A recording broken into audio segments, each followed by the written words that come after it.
This sand gold actually was a little darker than I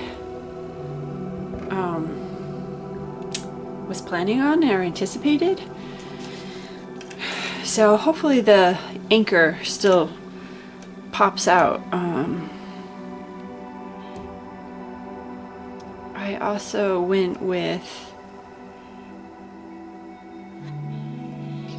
a blue and dark blue swirl inside, since I had so many other blue variations, because it's summer and I have quite a few ocean themed soaps. So darn seaweed, and the anchor doesn't stand out as much as I wanted. I'm a little bummed about that.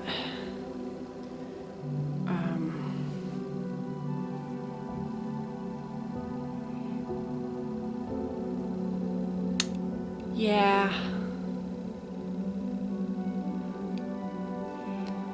I mean,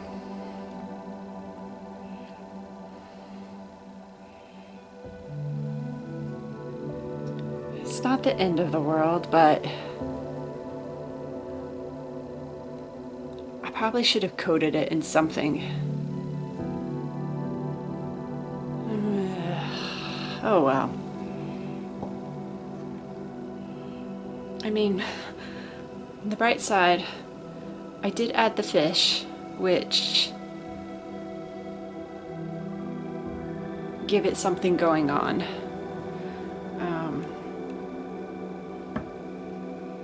And I had this little tiny starfish left over from another batch as well as the seaweed, so I used them up. That one really shifted over. So I do like the dark blue and the blue and dark blue. I just wish my anchor stood out, because that's supposed to be the star of this soap. But oh well, it is what it is. There's nothing I can do about it now. So wow, this fish really moved over. I do like the soap. I really love the top. I think the top is just super cute. Just a little bummed about the anchor. Let me know what you think.